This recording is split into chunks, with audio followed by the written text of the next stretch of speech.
If so अगर हमारे बच्चों को हम बाहर की कंट्री में भेजना चाहते हैं तो which country is best for them? Big questions. I'll try to answer is the best I could. Yeah. याची काळजी घेऊन त्याला मानधन कसं द्यायचं याच्यावरती सरकारच्या ठिकाणी आमची एक कमिटी चालू आहे आणि त्याच्यावर अभ्यास पूर्ण झाल्यानंतर, कारण हे सरकार बिना अभ्यासाचं काय करत नाही. संयोगाने असं झालंय की आता यूपीएससी परीक्षा आणि एमपीएससी ची परीक्षा ह्या दोन्हीचाही सिलेबस सेम झालेला आहे. पूर्व परीक्षा, मुख्य परीक्षा आणि मुलाखत किंवा व्यक्तिमत्व चाचणी अशा 3 टप्प्यामध्ये ही परीक्षा कंडक्ट केल्या जाते. वेलफेअर फाउंडेशनच्या वतीने चेतन नरके सरांचं सहर्ष स्वागत करतो.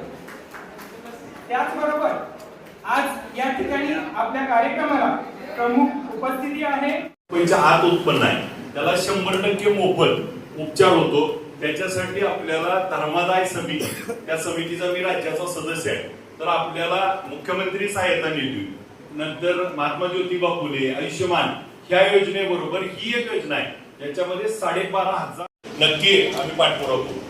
धन्यवाद. तुम्हाला एक माझा प्रश्न आहे. कुस्ती खेळताना पैलवानाला गंभीर दुखापत झाल्यास त्यासाठी क्रीडा विमा किंवा विशेष वैद्यकीय योजना सुरू करावं आपली मत काय, किंवा आपण साहेबांपर्यंत, मुख्यमंत्री साहेबांपर्यंत मदत पोहोचवू? स्कूल सिस्टम मी फक्त थोडंसं थोडं डायवर्ट होते तुमच्या क्वेश्चन पासून, पण सिविक सेन्स असतो की बाबा पुढं कुठेतरी एखाद्या रेस्टॉरंटमध्ये निघालेलो आहे तर एखादी महिला आली असेल तर तिच्यासाठी पुरुषांनी दरवाजा उघडावा. आपण बसमधून ट्रॅव्हल करतो, आमचा मित्र अमन या ठिकाणी करतोय आणि त्याचा सन्मान होणं कुठेतरी गरजेचं आहे.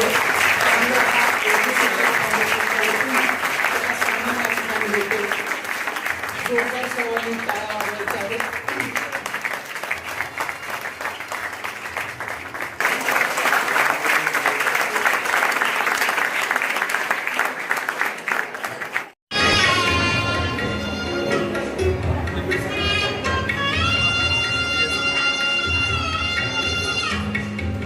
आपल्या सर्वांना स्पर्धा परीक्षेच्या संदर्भात करणार आहेत. आपले भूमिपुत्र माननीय चेतन नरके साहेब यांना त्या ठिकाणी विनंती करतो की आपण सत्काराचा स्वीकार करायचा आहे.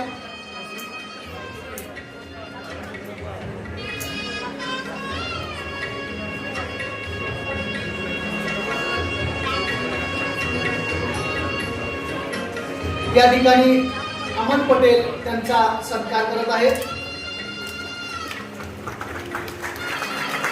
त्याचबरोबर त्यानंतर स्वयंसिद्धा महिला विकास संस्थेच्या माध्यमातून नव्या दिशा, नवी स्वप्ने घेऊन आपण आलो आहोत. यशाच्या शिखराकडे वाटचाल आपण माध्यमातून असते किंवा नृसिंहवाडी ग्रामपंचायतच्या सदान करतोय. धन्यवाद.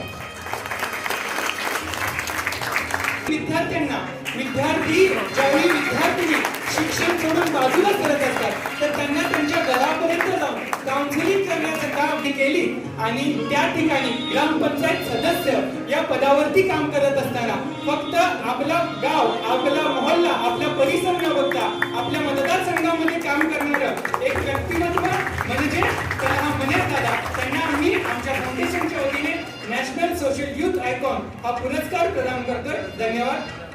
त्याचसोबत नाशिकचे हे स्वतः आहेत. नाशिकचा नेन्सी युथ आयकॉन पुरस्कार यांना मिळालेला आहे. महासचिव नाशिक जिल्हा बुद्धिबळ संघटनेचे ते आहेत. इन केंद्रीय समितीला ते केंद्रीय उठतात असे हे आमचे मित्र विनायक जगन्नाथ वाडिले आंतरराष्ट्रीय बुद्धिबळपट्टू यांना